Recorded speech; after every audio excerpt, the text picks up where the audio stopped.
जय भास्कर आप सबका द लर्निंग आईक्यू पर स्वागत करता हूं। यहां पर हम डिस्कस कर रहे हैं क्लास 10th का एक इम्पॉर्टेंट टॉपिक जिसका नाम है अर्थमेटिक प्रोग्रेशन। हिंदी में इसे समांतर श्रेणी कहा जाता है तथा इसे शॉर्ट में एपी कहते हैं। हमने लास्ट वीडियो में इसके बेसिक चीज़ों को सीखा था, किस तरह से नेचर में ये रोल प्ले करते हैं और किस तरह से ये मैथमेटिक्स के दुनिया में रोल प्ले करते हैं। यहाँ पर एक पैटर्न फॉलो किया जाता है जिसके बारे में हम लोग बहुत अच्छे से एग्जाम्पल के साथ ब्रीफली स्टडी किया था लास्ट वीडियो में। वो लास्ट वीडियो अगर आप देखना चाहते हैं तो आई बटन यहाँ हमारा दिया गया है, आई बटन पे जाकर आप वहाँ से हमारे लास्ट वीडियो को देख सकते हैं। लास्ट वीडियो में हमने एक्सरसाइज 5.1 को कंप्लीट किया था, जहाँ पर हमने कुछ बेसिक चीज़ों को सीखा था, जैसे अर्थमेटिक प्रोग्रेशन में A1 टर्म A2 टर्म क्या होता है। फर्स्ट टर्म को हम लोग A1 कहते हैं, सेकेंड टर्म को A2 कहते हैं, थर्ड टर्म को A3 कहते हैं, ऐसे dot dot dot dot N1 term को हम लोग AN कहते हैं। और यहाँ पे साथ में मैं ये भी बताया था किसी किसी बुक में A1 की जगह T1 डिनोट किया जाता है, T1 T2 dot dot dot TN। इसके साथ ही हमने कॉमन डिफरेंसेस की बात किया था। आज हम लोग एक्सरसाइज 5.2 की ओर बढ़ेंगे और सवाल को सॉल्व करते करते हम लोग नए नए फॉर्मूलाज को सीखेंगे। तो चलिए बिना किसी देरी के हम लोग एक्सरसाइज 5.2 की ओर बढ़ते हैं। मेरे प्यारे छात्रों, एक्सरसाइज 5.2 में फर्स्ट सवाल दिया गया है fill in the blanks in following table. यानी कि फर्स्ट में हमें टेबल दिया गया है और इस टेबल में टोटल 5 सवाल दिए गए हैं। 5 सवाल में से कुछ टर्म मिसिंग है, उस टर्म को हमें ज्ञात करना है। तो यहाँ पर आप टेबल को देख सकते हैं। टेबल में पहला ब्लॉक में ए दिया गया है, ए यानी कि फर्स्ट टर्म। सेकेंड ब्लॉक में डी दिया गया है, डी यानी कि कॉमन डिफरेंसेस। इसे हिंदी में सार व अंतर कहा जाता है। एन मतलब कोई नंबर है और ए एन मतलब कि एनवां पद। एनवां पद जैसे यहाँ पे फर्स्ट में एन इक्वल टू 8 दिया गया है, मतलब कि हमें 8वां पद ज्ञात करना है फर्स्ट सवाल में। तो चलिए इस सवाल को हम लोग सॉल्व करते हैं। फर्स्ट सवाल दिया गया है ए का वैल्यू 7, यानी कि फर्स्ट टर्म हमें 7 दिया गया है, कॉमन डिफरेंसेस 3 दिया गया है और हमारा कोई नंबर 8 दिया गया है। तो बोला गया ए एन निकालिए। ए एन क्या होगा ये कैलकुलेट करना है। तो ए एन यहाँ पे एन की जगह पर अगर हम 8 रखें तो हमें ये पता चलता है कि हमें 8वां पद ज्ञात करना है। समझ रहे हैं आप लोग। तो कल मैंने एक फॉर्मूला पढ़ाया था जो इस प्रकार है, a n equal to A1 plus n minus 1 into d. ये सब बहुत छोटा फॉर्मूला है, लिखते लिखते आपको याद हो जाएगा, मेरे ख्याल से याद भी हो गया होगा। तो इस फॉर्मूला पे हम इस वैल्यूज को पुट करते हैं, यहाँ पर हमें A8 का वैल्यू आराम से मिल जाएगा। देखिए ए एन, यहाँ पर एन की जगह पर मैं 8 लिखता हूँ और A1 हमारा दिया हुआ है 7 प्लस एन दिया हुआ है 8, फॉर्मूला के अकॉर्डिंग यहाँ -1 और कॉमन डिफरेंसेस हमारा दिया गया है 3। जब इसे मैं सॉल्व करूंगा तो A8 इक्वल टू 7 प्लस 8 में से 1 गया 7 मल्टीप्लाई 3, यानी कि A8 इक्वल टू 7 प्लस 21।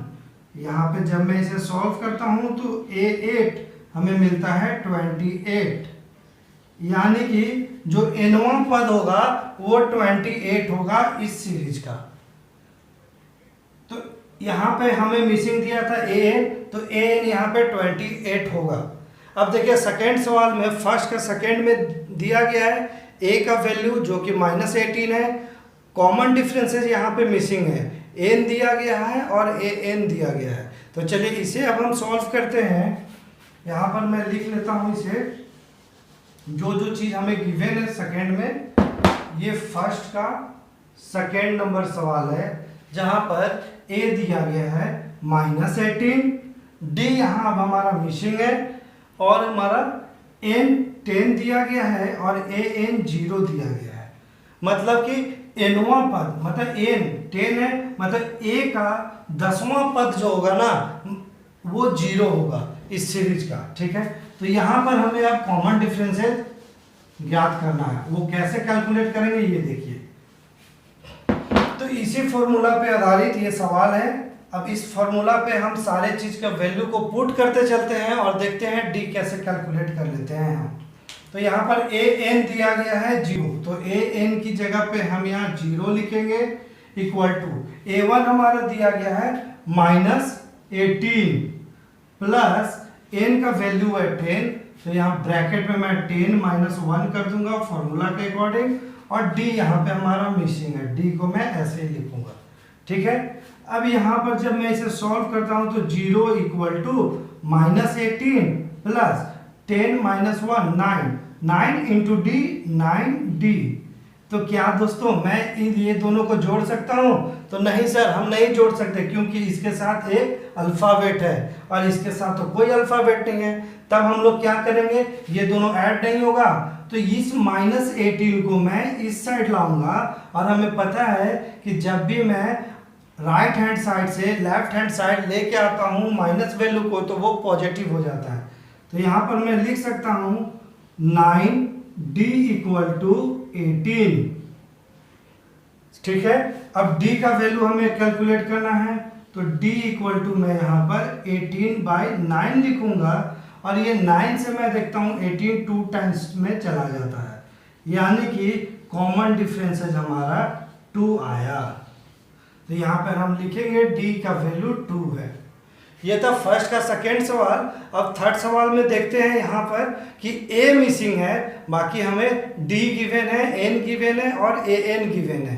ठीक है, तो चलिए थर्ड सवाल को सॉल्व करते हैं।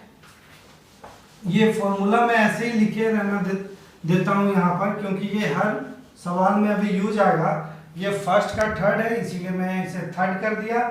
यहाँ पर a मिसिंग है, ये मिसिंग है, d गिवन है -3, n गिवन है 18 और an गिवन है हमारा -5। तो ये सारे वैल्यूज को मैं इस फॉर्मूला पे बैठाता हूँ और देखते हैं हम इजीली कैसे a प्राप्त करते हैं। तो an है यहाँ पर -5 और a1 हमारा मिसिंग है, इसीलिए मैं इसे a1 ही लिख के चलता हूँ, और प्लस n गिवन है 18, तो 18 -1 इंटू डी दिया हुआ है 3। अब इसे सॉल्व कीजिए मेरे छात्रों, ये -5 होगा, a1 प्लस 18 में से 1 गया 17 मल्टीप्लाई 3। अब 17 को आप 3 टाइम्स मल्टीप्लाई कीजिए तो क्या आएगा 51। ठीक है, अब ये 51 को राइट हैंड साइड से लेफ्ट हैंड साइड ले जाइए, तो ये 51 प्लस में है, इधर जाके माइनस में होगा, तो यहाँ पर हम लिख सकते हैं -3 -51 इक्वल टू a1। इसे जब मैं यहाँ पे a1 को सॉल्व करता हूँ तो a1 इक्वल टू ये माइनस माइनस प्लस, लेकिन साइन होगा बड़े वाले का, तो यहाँ पे साइन बड़ा वाला मतलब माइनस, और ये हो जाएगा टोटल 54। मतलब a1 का जो वैल्यू है वो -54 आएगा। ठीक है, तो यहाँ पर मैंने फर्स्ट का 3 सवाल करवा दिया, और यहाँ पे टोटल 5 थे, तो 4th number and 5th number आप लोग खुद से कीजिए। किसी को प्रॉब्लम हो तो मुझसे व्हाट्सएप ग्रुप पर या कमेंट में पूछ सकते हैं। हमारा टेलीग्राम चैनल भी है, आप टेलीग्राम पे भी हमें फॉलो कर सकते हैं, वहाँ पर भी हम सॉल्यूशन को प्रोवाइड कराते हैं। ठीक है, डिस्क्रिप्शन में सारे व्हाट्सएप का या टेलीग्राम का लिंक दिया हुआ है, आप वहाँ से डायरेक्ट हमारे व्हाट्सएप ग्रुप से या टेलीग्राम ग्रुप से जुड़ सकते हैं। तो अब चलिए हम लोग एक्सरसाइज 5.2 के सेकेंड नंबर सवाल की ओर बढ़ते हैं। तो सेकेंड सवाल है choose the correct choice in the following and justify. मतलब यहाँ पे 2 सवाल हैं और ये ऑप्शनल है, यहाँ पे हमें चूज करना है और जस्टिफाई करना है आंसर को। जैसे फर्स्ट सवाल है कि 30th term of the AP, जिसका एपी है 10 7 4 डैट डैट डैट, तो उसका मतलब बोला गया कि यहाँ पे एक अर्थमेटिक प्रोग्रेशन का सीरीज दिया गया है जो कि इस प्रकार है। मैं इसे रफ करता हूँ, एक सेकेंड। हाँ, सेकेंड का फर्स्ट सवाल है कि हमें एक एपी दिया गया है, एपी यानी कि अर्थमेटिक प्रोग्रेशन। अर्थमेटिक प्रोग्रेशन का जो टर्म है वो इस तरह 10 7 4 डॉट डॉट डॉट, हमें पूछा गया कि 30 टर्म क्या होगा, मतलब 30वां टर्म क्या होगा, यानी कि an इक्वल टू 30, A30, ये n इक्वल टू 30 है, ठीक है। तो ये क्या होगा हमें कैलकुलेट करना है। तो देखिए इसी फॉर्मूला से हम इसे भी सॉल्व करेंगे और यहाँ पे 4 ऑप्शन दिए गए हैं, चारों ऑप्शन में से जो करेक्ट आंसर है उसे हम लोग चूज करेंगे। तो सॉल्व कीजिए इसको। तो an मतलब कि 30 हमें ज्ञात करना है, A30 में A1 पद जो दिया गया, फर्स्ट टर्म जो दिया गया इस AP का वो है 10। तो यहाँ पे हम लिखेंगे 10 प्लस n यहाँ पे दिया गया है 30, तो 30 माइनस 1 और d का वैल्यू है, आप देख सकते हैं d कैसे कैलकुलेट करते हैं, ये मैं बताया था। d इक्वल टू हो जाएगा A2 माइनस A1। तो A2 कितना है 7 है, A2 7 है और A1 कितना है 10। तो इसे जब कैलकुलेट करेंगे तो d हमारा आएगा -3। तो यहाँ पे हम d के जगह पे इनटू में -3 लगा देंगे, -3, ठीक है। अब इसे सॉल्व करते हैं तो A30 equal to 10 plus 30 minus 1 29 into -3। अब फिर इसे सॉल्व कीजिए तो A30 इक्वल टू 10, ये प्लस माइनस, जब प्लस को माइनस से मल्टीप्लाई करते हैं तो माइनस आता है और 29 को जब 3 से मल्टीप्लाई करेंगे तो क्या होगा, तो 9 3 जा 27, 3 2 जा 6 प्लस 2 87। अब जब इसे हम सॉल्व करते हैं तो A30 मतलब 30वां पद जो आएगा 87 में से 10 माइनस होगा, यानी कि -77। मतलब कि इस AP सीरीज का जो 30वां टर्म होगा वो होगा -77। तो हमारे पास सेकेंड का फर्स्ट सवाल का option number C correct answer है। अब यहाँ पर देखिए सेकेंड का सेकेंड सवाल जिसमें बोला गया है कि 11 टर्म हमें फाइंड करना है। यहाँ पे AP दिया गया है,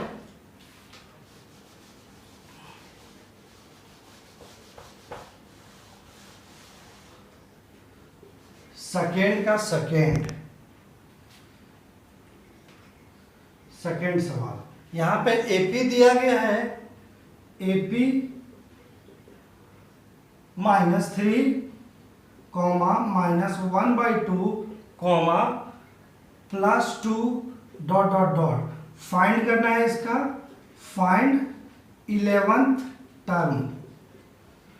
तो 11 टर्म का मतलब क्या समझे, तो n का मतलब है n दिया हुआ है 11 और हमें कैलकुलेट करना है A11, ठीक है।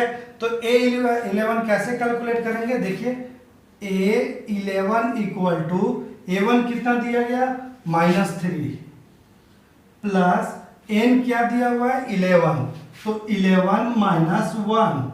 अब d हमें कैलकुलेट करना, तो d के लिए मैं फॉर्मूला बताया हूं, d equal to A2 minus A1। A2 कितना है यहाँ पे सर -1/2, तो यहाँ पे -1/2 माइनस यहाँ A1 है -3। अब यहाँ पे ध्यान से देखिए ये माइनस और ये माइनस दोनों प्लस हो जाएंगे, तो यहाँ पे मैं लिख सकता हूँ -1/2 + 3।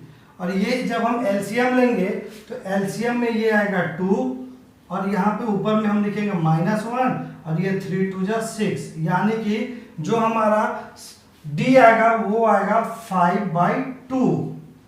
तो d का वैल्यू आया 5/2, तो ये यहाँ पे हम मल्टीप्लाई कर देंगे 5/2।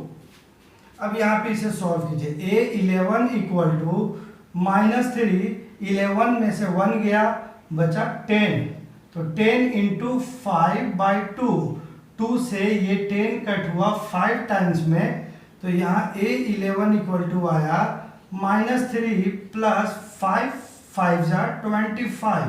तो 25 में से जब 3 को हम सब्ट्रैक्ट करेंगे तो हमें मिलेगा प्लस में 22। मतलब आपका सेकेंड सवाल का जो ऑप्शन होगा वो option number b correct answer है। अब चलिए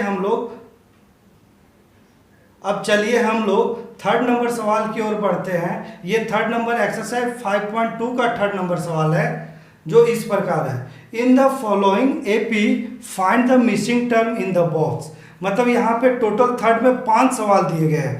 पांचों सवाल में बीच में कुछ मिसिंग टर्म है। जैसे आप देख सकते हैं ये बॉक्स बना हुआ है, ये बॉक्स मिसिंग है। जैसे थर्ड का फर्स्ट देखिए 2 बॉक्स 26, मतलब फर्स्ट टर्म 2 दिया गया है, थर्ड टर्म 26 दिया गया है, बीच वाला टर्म हमें ज्ञात करना है। वैसे ही सेकेंड में देखिए एक बॉक्स दिया, मतलब फर्स्ट टर्म मिसिंग है, सेकेंड टर्म दिया गया है और ये थर्ड टर्म मिसिंग है और फोर्थ टर्म दिया गया है। तो इसे कैलकुलेट कैसे करेंगे, फर्स्ट टर्म सेकेंड टर्म को कैसे कैलकुलेट करेंगे, आइए हम लोग सीखते हैं। तो थर्ड सवाल हमारा इस प्रकार है। यहाँ थर्ड का फर्स्ट सवाल देखिए 2, यहाँ पे एक बॉक्स दिया गया, ये 26 है, यानी कि ये बॉक्स मिसिंग है और ये मिसिंग टर्म को हमें कैलकुलेट करना है। तो यहाँ पर हम देखते हैं कि A1 हमारा 2 गिवन है, A2 मिसिंग है और A3 हमारा गिवन है। तो इसको कैसे सॉल्व करेंगे ये समझिए। यहाँ पे A2 को कैलकुलेट कैसे करेंगे ये समझिए।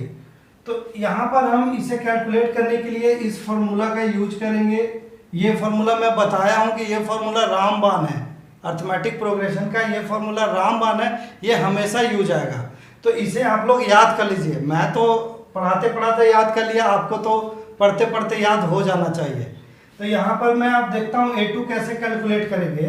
तो यहाँ पर सबसे पहले हमारा फर्स्ट टर्म दिया गया है, फर्स्ट टर्म जो कि A है, A1 जो दिया गया है 2 ये, और A3 दिया गया है हमें, A3 कितना दिया गया 26। तो A3 को हम अगर इस फॉर्मेट में लिखना चाहें तो कैसे लिख सकते हैं, तो n की जगह पे 3 है, ठीक है। तो इसे मैं लिख सकता हूं A3 equal to A1 plus n की जगह पे क्या है 3, तो यहाँ पे मैं 3 माइनस 1 इंटू डी लिख सकता हूँ और ये दिया गया है 26। समझ रहे हैं आप लोग। यहाँ पर मैं कुछ नहीं किया, A3 को मैं इस फॉर्मेट में लिख दिया, मतलब विस्तार कर दिया। A3 यानी कि n के जगह पे 3 दिया गया है, तो यहाँ पे मैं लिख सकता हूँ A3 अगर कैलकुलेट करना हो तो A1 plus 3 minus 1 into d, ये लिख लिया मैं। अब यहाँ पर मैं इसे A1 हमारा गिवन है 2, ठीक है, और ये 3 माइनस 1 2 होता है, तो ये 2D हो गया और इक्वल टू 26। अब आगे हम सॉल्व करते हैं। तो 2 तो हमारा राइट हैंड साइड चला जाएगा और माइनस में जाएगा, तो 2D इक्वल टू 26 माइनस 2 हो जाएगा और इसे कैलकुलेट करेंगे तो 24 आएगा। और यहीं पे D इक्वल टू आएगा 24/2, जो कि 2 से 24 12 टाइम्स में जाएगा और D का वैल्यू आ गया 12। तो अब आप बताइए, फर्स्ट टर्म हमारे पास है और कॉमन डिफरेंसेस पता है, तो हम A2 निकाल सकते हैं, तो हाँ से निकाल सकते हैं। A2 निकालने का क्या है फॉर्मूला, तो A2 इक्वल टू हम लिख सकते हैं A1 plus 2 minus 1 into D. 2 यहाँ क्यों आया, क्योंकि n की जगह पे 2 है। समझ रहे हैं आप लोग। तो अब यहाँ पे हम लोग वैल्यू पुट करते हैं। A1 हमारा 2 गिवन है, प्लस में 2 माइनस 1 और d का वैल्यू हम अभी कैलकुलेट किए हैं जो 12 है, तो यहाँ 12, मतलब ये 2 प्लस 12 1 जा 12, यानी कि 12 प्लस 2 हो गया 14। तो यहाँ पे A2 हम लोग कैलकुलेट कर लिए 14, तो यहाँ पे हम लिख देंगे A2 14 होगा। वैसे ये तो थोड़ा इजी था, लेकिन ये थोड़ा सा देखिए कैलकुलेटिव है। यहाँ पे आपका ना A1 दिया गया है और ना तो कॉमन डिफरेंसेस दिया गया है। यहाँ पे आपको सॉल्व खुद से करना होगा, A1 भी खोजना है, कॉमन डिफरेंसेस भी खोजना है। तो चलिए इस सवाल को देखते हैं। ये है थर्ड का सेकंड नंबर सवाल। पहले मैं इसे रफ करता हूँ। तो यहाँ पर हमारा A2 इक्वल टू 13 दिया गया है और A4 इक्वल टू 3 दिया गया है। तो मैं पहले इसे लिखता हूँ। A2 हमारा गिवन है A2 इक्वल टू 13। तो इस A2 को हम क्या लिख सकते हैं, ये विस्तार सोचिए। A2 को हम विस्तार रूप में क्या लिख सकते हैं, तो इसे हम लिख सकते हैं A1 प्लस n माइनस 1 और n की जगह पे यहाँ पे है 2, तो यहाँ पे लिख सकते हैं 2 minus 1 into d equal to हमारा 13। ये कहाँ से आया ये सोचिए, ये कहाँ से आया। मैंने आपको ये फॉर्मूला पढ़ाया था ना, an equal to a1 plus n minus 1 into d होता है। तो यहाँ पे n का वैल्यू 2 है, इसीलिए यहाँ पे n की जगह पे मैंने 2 लिखा। ठीक है, तो इसे सॉल्व कीजिए। तो जब मैं इसे सॉल्व करता हूँ तो a1 प्लस 2 माइनस 1 1 और 1 इंटू डी डी हो गया, मतलब a1 plus D equal to 13 हुआ। और जब मैं इसे सॉल्व करता हूँ तो a1 इक्वल टू मैं क्या लिख सकता हूँ, सोचिए, ये a1 इक्वल टू मैं क्या लिख सकता हूँ, d यहाँ प्लस में है, वो RHS की तरफ जाएगा तो क्या होगा, माइनस में होगा, तो 13 माइनस डी, इसे आप इक्वेशन नंबर 1 मान लीजिए। ठीक है, तो ये a2 से हमने ये इक्वेशन निकाला, वैसे ही अब हम लोग a4 से इक्वेशन निकालेंगे। तो a4 इक्वल टू हमारा गिवन है 3, और a4 को हम क्या लिख सकते हैं, तो a1 plus 4 minus 1 into d equal to 3। अब फिर से आप लोग सोचिए कि यहाँ पे a4 को मैं ऐसे कैसे लिख लिया, तो यही फॉर्मूला पे मैंने लिखा, यहाँ पे n इक्वल टू 4 है, इसीलिए n के जगह पर मैं 4 पुट कर दिया। ठीक है, अब इसे सॉल्व कीजिए। यहाँ पे जब मैं सॉल्व करता हूँ तो ये आता है a1 plus 3d equal to 3। अब यहाँ पर देखिए a1 plus 3d equal to 3 आया। अब यहाँ इक्वेशन नंबर 1 में देखिए a1 का वैल्यू हम कैलकुलेट कर चुके हैं, a1 equal to 13 minus d है, तो ये 13 माइनस डी को हम यहाँ a1 की जगह पे लिखते हैं। तो यहाँ पर जब मैं लिखता हूँ a1 की जगह पे 13 माइनस डी प्लस ये 3d इक्वल टू 3। ध्यान से समझिएगा, ये a1 में इक्वेशन 1 से ये वाला वैल्यू लिख दिया और ये 3d एज इट इज उतार दिया। यहाँ पे आप ब्रैकेट में लिख सकते हैं फ्रॉम इक्वेशन 1। ठीक है, अब जब इसे हम सॉल्व करते हैं तो 13 माइनस डी प्लस 3d, तो ये 13 को मैं RHS की तरफ ले जाता हूं, तो यहाँ पे होगा d plus 3d equal to 3, और यहाँ पे 13 प्लस में था, RHS की तरफ जाएगा तो निगेटिव में हो जाएगा। अब देखिए यहाँ पर 3d माइनस डी यानी कि 2d इक्वल टू 13 माइनस 3 यानी कि माइनस 10, और d इक्वल टू क्या आ गया, तो सर d का वैल्यू -5 है। ठीक है, d का वैल्यू क्या आ गया सर, -5। इस d के वैल्यू को आप यहां पुट कर दीजिए इक्वेशन नंबर 1 में। ठीक है, तो आप यहां पे लिखिएगा put the value of d in equation 1।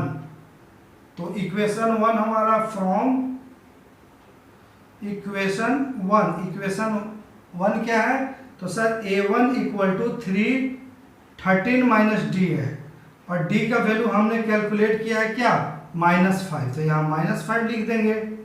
तो यहाँ पर 13 माइनस माइनस प्लस 5, और 13 प्लस 5 18, मतलब a1 कितना आ गया, तो सर a1 18 आएगा, a1 18 आएगा, और इस 18 में से हम -5 किए तो 13 आया a2। वैसे ही हम a3 कैलकुलेट करेंगे, तो a3 कैलकुलेट करने के लिए या तो आप फॉर्मूला यूज कर सकते हैं, ये वाला, यहाँ पे हम लिख सकते हैं a3 equal to a1 plus n minus 1 into d, और a1 हमारा कितना आया 18 आया, प्लस में n कितना है 3, तो 3 माइनस 1 और d का वैल्यू -5। इसे जब हम कैलकुलेट करेंगे तो 18 प्लस 3 में से 1 गया 2 इंटू -5, और जब इसे हम सॉल्व करेंगे तो 18 प्लस माइनस -10, मतलब 18 में से 10 गया, आएगा 8। यहाँ पे वैल्यू आएगी 8, a3। इसको आप ऐसे फॉर्मूला से भी सॉल्व कर सकते हैं, नहीं तो यहाँ पे कॉमन सेंस लगा सकते हैं।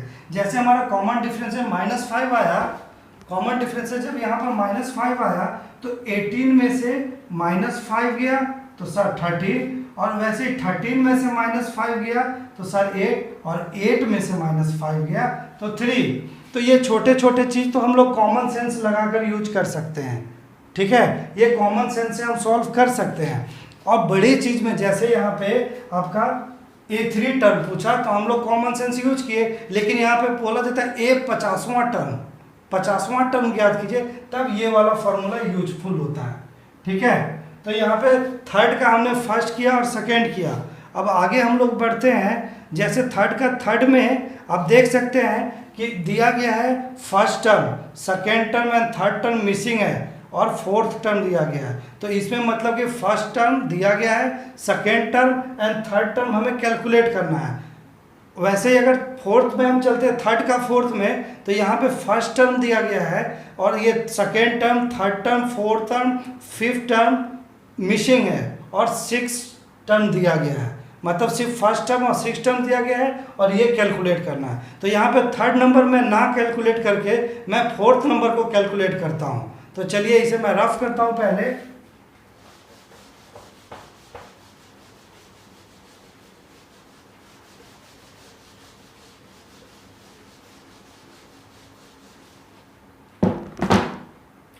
थर्ड का फोर्थ नंबर सवाल है, फर्स्ट टर्म दिया गया -4, सेकेंड टर्म मिसिंग है, थर्ड टर्म भी मिसिंग है, फोर्थ टर्म भी मिसिंग है, फिफ्थ टर्म भी मिसिंग है और हमारा सिक्स टर्म दिया गया है जो कि 6 है। तो यहाँ पे कैलकुलेट करना है हमें। ये A1 गिवन है, A2 मिसिंग है, A3 मिसिंग है, A4 मिसिंग है और A5, A6 दिया हुआ है। तो इसको कैसे सॉल्व कीजिएगा, दिमाग लगाइए। तो हम यहाँ पे सिंपली देखते हैं कि सर A1 हमारा दिया गया है, A1 दिया गया है 4 और A6 भी दिया गया है सर, A6 दिया गया है 6। तो A6 को हम क्या लिख सकते हैं, उस फॉर्मेट में आप लिख सकते हैं ना इसको। A6 को हम लिख सकते हैं sir A1 plus 6 minus 1 into D equal to 6 लिख सकते हैं। तो हाँ सर, ये A6 को मैंने इस फॉर्मेट में लिखा। अब A1 तो दिया हुआ है, हाँ सर A1 4 दिया हुआ है प्लस 6 माइनस 1 क्या होता है 5 और इंटू में D इक्वल टू 6। अब ये 4 को मैं RHS की तरफ ले जाता हूँ तो ये माइनस हो जाएगा, मतलब 5D इक्वल टू 6 माइनस 4। तो यहाँ पे D का वैल्यू जब मैं कैलकुलेट करूँगा तो हमें प्राप्त होगा 2/5। ठीक है, तो कॉमन डिफरेंसेस पता चल गया हमें। अब जब कॉमन डिफरेंसेस पता चल गया तो क्या हम A2 कैलकुलेट कर सकते हैं। देखिए सॉरी यहाँ पर आप देखिए A1 निगेटिव में दिया हुआ है। जब A1 निगेटिव में -4 तो इधर जाएगा तो ये प्लस हो जाएगा, +4 और 6 और 4 होगा 10। यहाँ पे थोड़ा गलती हो गया, इसको सुधार लीजिए। 6 और 4 हो गया 10 और बटा में 5 और यहाँ पे जब हम इसे कैलकुलेट करेंगे तो D का वैल्यू आएगा 2। तो जब D का वैल्यू 2 आ गया तो हम A2 कैलकुलेट कर सकते हैं। देखिए A2 को कैलकुलेट कीजिए, या तो फॉर्मूला से कैलकुलेट कीजिए या तो कॉमन सेंस। तो यहाँ पे हम फॉर्मूला ही लिखते हैं A2। तो A2 इक्वल टू क्या होगा A1 plus 2 minus 1 into D। और A1 कितना है, तो सर A1 -4 है और ये 2 माइनस 1 1 और D कितना आया सर 2 आया। तो इसे जब हम सॉल्व करेंगे तो -4 प्लस 2 मतलब -2, मतलब हमारा सेकेंड टर्म जो आया वो आया -2। वैसे ही अब हम थर्ड टर्म कैलकुलेट करेंगे तो A3 इक्वल टू हम लिख सकते हैं A1 plus 3 minus 1 into D। अब A1 कितना है, तो सर -4 और ये 3 में से 1 गया तो 2 और D हमारा 2 दिया हुआ है, मतलब -4 प्लस 4 यानी कि 0। मतलब A3 क्या आया, तो सर 0 आया। वैसे ही हम लोग A4 कैलकुलेट करेंगे। A4 तो A1 plus 4 minus 1 into D। अब A1 क्या है, तो सर -4 प्लस में 4 माइनस 1 3 और D का वैल्यू है 2। जब इसे हम सॉल्व करेंगे तो -4 प्लस 6 यानी कि प्लस में 2 आएगा, मतलब ये 2। वैसे ही हम लोग A5 कैलकुलेट करेंगे तो A5 इक्वल टू आएगा A1 plus 5 minus 1 into D। और यहाँ पे वैल्यू पुट करेंगे A1 का -4 प्लस 5 माइनस 1 4 और D का वैल्यू 2 यानी कि ये आएगा -4 प्लस 8 यानी कि 4। मतलब A5 यहाँ आया 4। ठीक है, तो यहाँ पे हमने थर्ड का 4 नंबर सवाल भी सॉल्व कर लिया। अब थर्ड का 2 सवाल मैं नहीं सॉल्व करता हूँ, एक थर्ड नंबर एक फिफ्थ नंबर। फिफ्थ नंबर में आप देख सकते हैं कि फर्स्ट टर्म मिसिंग है, सेकेंड टर्म दिया गया है और ये आपका second, third, fourth, fifth, six term दिया गया है। मतलब सेकेंड टर्म और सिक्स टर्म दिया गया है और बोला गया है कि A1 टर्म फाइंड कीजिए, A2 दिया, A3 फाइंड कीजिए, A4 फाइंड कीजिए और A5 फाइंड कीजिए। तो ये आप इजीली आप सॉल्व कर सकते हैं। मैंने बेसिक आइडिया आपके साथ शेयर कर दिया है कि ये इस प्रकार के सवाल को कैसे सॉल्व किया जाएगा। अब मैं चौथे नंबर सवाल की ओर बढ़ता हूँ, जो कि इस प्रकार है, विच टर्म ऑफ एपी का एक सीरीज दिया गया और बोला गया कि कौन सा टर्म है सो 78 होगा। मतलब बोला गया कि एक एपी है और एपी का फर्स्ट टर्म 3 है, सेकेंड टर्म 8 है, थर्ड टर्म 13 है और ये फोर्थ टर्म 18 है और ऐसे ही आगे बढ़ते गए तो एक हमारा 18 आता है, जो कि कौन सा टर्म है हमें पता ही नहीं है। मतलब एनवां टर्म यहाँ पे 18 है, तो हमें कैलकुलेट करना है कि एन क्या होगा। तो चलिए इस सवाल को सॉल्व करते हैं। फोर्थ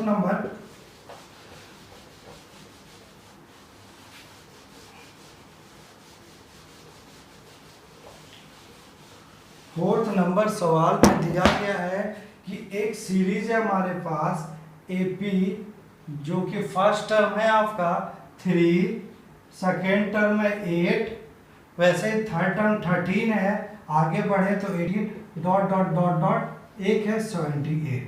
तो यहाँ पर हम लेके चलते हैं, मान लेते हैं कि ये A1 है, ये A2 है, ये A3 है। ये तो आप समझ रहे हैं, A1 मतलब कि first term, second term, third term, ये A4 है।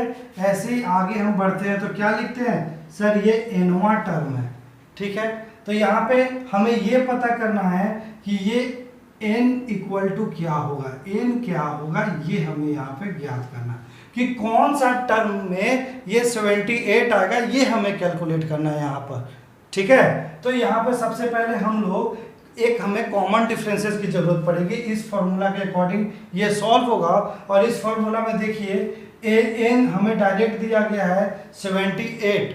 ठीक है, an हमें डायरेक्ट दिया गया है 78 और n यहाँ पे मिसिंग है।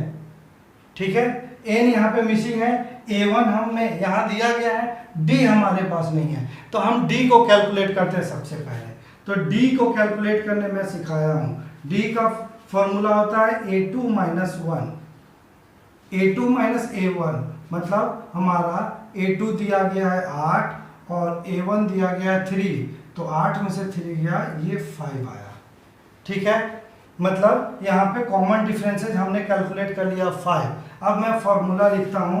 फॉर्मूला मेरे पास है an equal to A1 plus n minus 1 into d, ये फॉर्मूला है। अब इस फॉर्मूला पे मैं वैल्यू पुट करता हूँ। an 78 दिया गया है,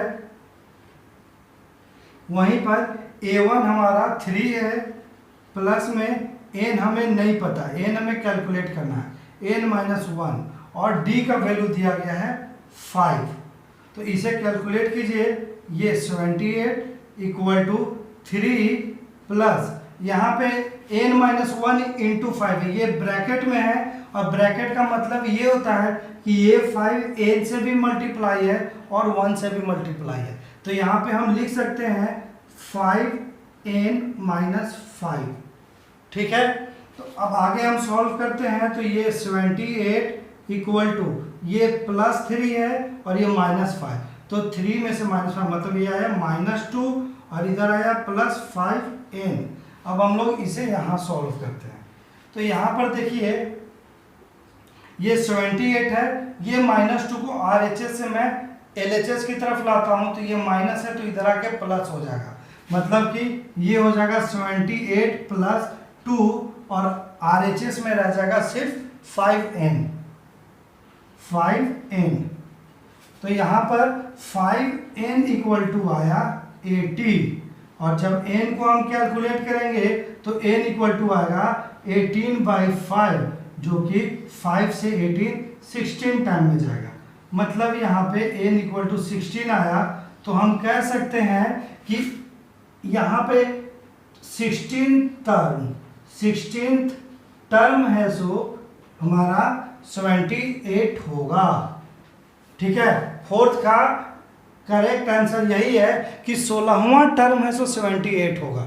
समझ रहे हैं आप लोग? इसे समझ गए आप लोग? किसी को डाउट है तो इस वीडियो को फिर से देखिए, इस सवाल को बैक में जाकर फिर से देखिए, और अगर तब भी कोई दिक्कत हो तो मुझे आप कमेंट कर सकते हैं, या व्हाट्सएप ग्रुप में या टेलीग्राम ग्रुप में कहीं भी मुझसे ये डाउट पूछ सकते हैं। अब मैं इससे आगे 5वां सवाल की ओर बढ़ता हूँ। 5वां सवाल में है find the number of term in each of the following AP. मतलब कि यहाँ पे दिया गया है आपका सीरीज, सेम इसी प्रकार का है जैसे फिफ्थ का फर्स्ट। देखिए एक एपी दिया गया है जिसमें first term, second term, third term और एनवां टर्म भी दिया गया 205। फर्स्ट टर्म दिया गया 7, सेकेंड टर्म दिया गया 13, थर्ड टर्म दिया गया 19 ...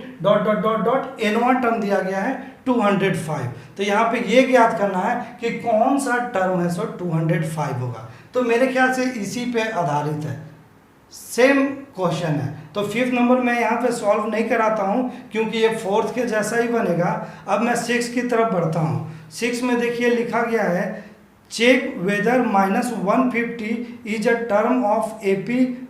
मतलब बोला गया कि ये -150 है, वो एपी 11.852 का क्या ये टर्म है? मतलब इसमें कहीं पे -150 आएगा। नहीं समझे? तो देखिए मैं समझाता हूँ इस चीज़ को। पहले सवाल को समझना मैथ में बहुत ज़रूरी है। अगर आप सवाल को समझ जाते हैं तो आप उसका सॉल्यूशन इजीली कर सकते हैं।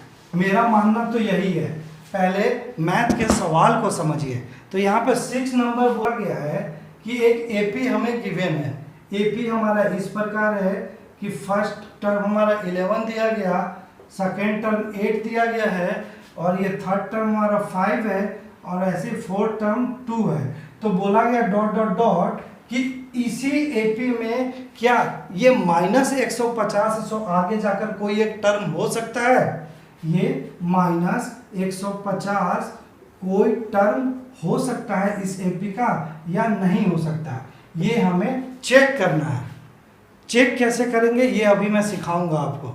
आप सवाल को समझ गए? सवाल को समझ गए तो चलिए आगे बढ़ते हैं, हम लोग इसे सॉल्व करते हैं। तो इस सवाल में दिया गया है फर्स्ट टर्म हमारा a1 = 11 है, a2 = हमारा 8 है। तो हम सबसे पहले कॉमन डिफरेंस निकालेंगे। कॉमन डिफरेंस का फॉर्मूला होता है a2 - a1, और a2 हमारा 8 है और a1 है 11। तो 8 - 11 मतलब -3, यहाँ पे कॉमन डिफरेंस हो गया।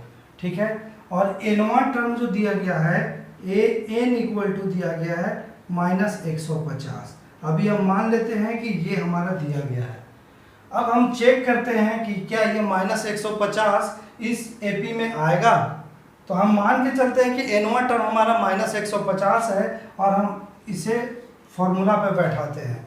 तो an = हमारा फॉर्मूला होता है a1 + n - 1 × d।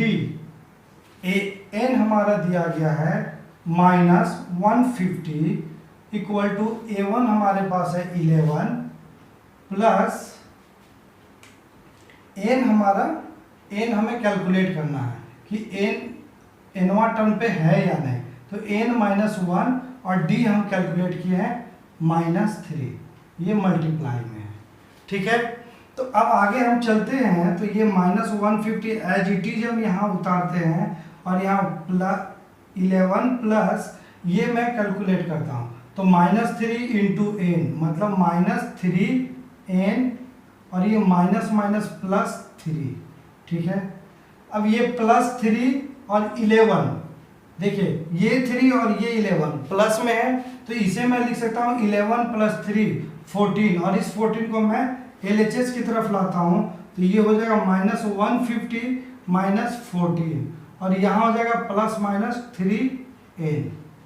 ठीक है, अब इसे जब मैं सॉल्व करता हूँ तो ये देखिए माइनस प्लस हो जाएगा, और ये हो जाएगा ऐड होकर 0 और 4, 4 5 और 1 6, 164 = -3n। यहाँ से माइनस माइनस कट गया और एन का जो वैल्यू आया वो आया 164/3। ठीक है, 164/3। और इसे जब मैं सॉल्व करूंगा तो ये एक फ्रैक्शनल वैल्यू आएगा, होल नंबर में आएगा। जैसे मैं इसे अगर कैलकुलेट करूं तो 3 3 जा 3 5 जा 15 और ये 40 मतलब 3 4 जा और ये 2/3 आएगा। 54 से ही 2/3 आया। अब यहाँ पर एन है सो नेचुरल नंबर होता है, ये चीज़ ध्यान रखिएगा। जितना भी मैं सॉल्व किया एन कभी भी फ्रैक्शनल वैल्यू में नहीं आया, एन कभी भी होल वैल्यू में नहीं आया, हमेशा नेचुरल नंबर में था। मतलब या तो वो 2 था, या तो 3 था, या तो 78 था, या तो 13 था, कोई भी नेचुरल नंबर था। ये फ्रैक्शनल यानी कि रैशनल नंबर में नहीं था और एन रैशनल नंबर में नहीं हो सकता। इसीलिए हम कह सकते हैं कि ये इस एपी का ये एनवा टर्म नहीं होगा। क्यों नहीं होगा, फिर से ध्यान से सुनिए। मैंने बोला कि एन का वैल्यू यहाँ पे रैशनल नंबर में आया, यानी कि p/q के फॉर्म में आया। और मैं बोला कि था कि एन हमेशा नेचुरल नंबर में होना चाहिए। मैं आगे हमेशा आपको सिखाया हूँ, कहीं पे भी एन या तो 1 था, या तो 2 था, या तो 3 था, dot dot dot natural number में था। ये p/q के फॉर्म में कभी नहीं था। और जब p/q के फॉर्म में नहीं होगा तो ये -150 भी नहीं होगा, क्योंकि यहाँ पे हम कहेंगे कि 164/3 टर्म में 150 आएगा, तो ये तो गलत हो गया। तो यहाँ पे हम कह सकते हैं कि नहीं, इस एपी का ये -150 टर्म नहीं हो सकता। ठीक है, तो 6 नंबर आपको समझ में आया होगा। अब चलिए हम लोग 7th नंबर सवाल की ओर बढ़ते हैं। 7th नंबर सवाल में है कि find the 31st term of AP whose 11 term is 38 and 16 term is 73। मतलब बोला गया 7वां सवाल में कि हमें ज्ञात करना है 31वां टर्म, किसी भी अर्थमेटिक प्रोग्रेशन का 31वां टर्म हमें ज्ञात करना है। और हमें दिया गया है 11वां टर्म और 16वां टर्म का वैल्यू। तो कैसे कैलकुलेट करेंगे, आइए सीखते हैं। ये हमारा आज का लास्ट सवाल होगा। अब अगले पार्ट में हम इस सवाल को करेंगे, इससे आगे सवाल को करेंगे, क्योंकि ये एक्सरसाइज 5.2 में टोटल 20 सवाल है। अब अभी तक मैं 7 सवाल कैलकुलेट कराया हूँ, क्योंकि मुझे समझाना भी है। मैं अगर बनाने बैठूँ तो इसे मैं 15 या 20 मिनट में सॉल्व कर दूंगा टोटल 20, लेकिन मैं आपको समझाने के लिए आराम आराम से चल रहा हूँ, इसीलिए आप चीज़ों को समझिए। और आज मैं इस सवाल के बाद क्लास को एंड करूँगा और हम मिलेंगे नेक्स्ट वीडियो में। तो 7th में हमें क्या बोला गया, हमें फाइंड करना है, find 31st term of AP. Given क्या क्या है हमें, गिवन है 7th का हमारा 11th टर्म। बोला गया 11th टर्म है वो 38 है, और क्या बोला गया है, बोला गया है 16th टर्म है वो है 73। तो ये दो टर्म के मदद से हमें 31st टर्म को निकालना है, 31वां टर्म निकालना है। तो यहाँ पे हम क्या करेंगे, सबसे पहले हम 11 टर्म को लिखेंगे, A11 को हम कैसे लिख सकते हैं, तो sir A1 plus n-1 into D लिख सकते हैं। और यहाँ पे हम लिखेंगे इसे इक्वल टू 38, ये दिया हुआ है। तो यहाँ पर A1 हमें नहीं पता, तो ये ऐसे ही रहने देते हैं। n का वैल्यू पता है, n है 11, तो यहाँ पे हम 11 लिखेंगे plus 11 minus 1 into d equal to 38। तो इसे जब मैं कैलकुलेट करूँगा तो A1 प्लस 11 माइनस 1 10 हो जाएगा, 10d इक्वल टू 38। और यहाँ पर A1 इक्वल टू हो जाएगा 38 माइनस 10d। इसे मैं इक्वेशन नंबर 1 मान लिया। ठीक है, तो ये था 11 टर्म के हिंट से मैंने ये कैलकुलेट किया A1 को। अब मैं 16 टर्म को लिखता हूँ। तो A16 को हम किस तरह से लिख सकते हैं, सोचिए। मैं इसी विस्तार फॉर्म में लिखता हूँ। A16 को हम लिख सकते हैं A1 plus n-1 into d, और जो इसका वैल्यू दिया गया है 73। ठीक है, अब यहाँ पे इसे सॉल्व कीजिए। A1 प्लस n की जगह पे 16 लिख देंगे, 16 minus 1 into d equal to 73, और ये लिखाएगा A1 प्लस 16 में से 1 गया 15, डी इक्वल टू 73। अब यहाँ पर A1 का वैल्यू देखिए 38 माइनस 10D है, तो यहाँ पर इस A1 की जगह पे हम लिख देंगे 38 माइनस 10D, और यहाँ पे ये प्लस 15D इक्वल टू 73। यहाँ ब्रैकेट में हम लिख सकते हैं फ्रॉम इक्वेशन 1। ठीक है, अब इसको हम सॉल्व करते हैं। इसे सॉल्व करते हैं यहाँ पर, तो यहाँ पर आप देखिए 38 माइनस 10D प्लस 15D, तो 38 ये 10D और 15D, ये प्लस माइनस माइनस मतलब 5D होगा ये। तो यहाँ पे हम लिख सकते हैं 38 प्लस 5D इक्वल टू 73, और ये 38 इधर जाके सब्ट्रैक्ट होगा, और यहाँ हम लिख सकते हैं 5D इक्वल टू 73 माइनस 38। जब इसे मैं माइनस करूंगा तो ये 13 में से 8 गया 5, और ये 6 में से 3 गया 3। ठीक है, तो यहाँ D इक्वल टू आया 35/5 यानी कि 7। तो D का वैल्यू क्या आ गया? 7 आ गया। अब जब D का वैल्यू 7 आ गया तो हम A1 निकाल सकते हैं। तो यहाँ पे हम लिखेंगे फ्रॉम इक्वेशन 1, इक्वेशन 1 क्या था? A1 equal to 38 minus 10D। तो D का वैल्यू यहाँ पे 7 है, तो यहाँ पे मैं D का वैल्यू पुट कर देता हूँ। तो 38 माइनस 10 इंटू 7, तो यहाँ पे 38 माइनस 70 हो जाएगा, और 70 में से 38 को सब्ट्रैक्ट करेंगे तो A1 इक्वल टू आएगा, ये 10 में से 8 गया 2, और यहाँ पे 6 में से 3 गया, हाँ 6 में से 3 गया 3, मतलब यहाँ पे आएगा -32। A1 आ गया -32। ठीक है, और D आ गया 7। D का वैल्यू भी हमें पता चल गया 7, और A1 का वैल्यू पता चल गया -32।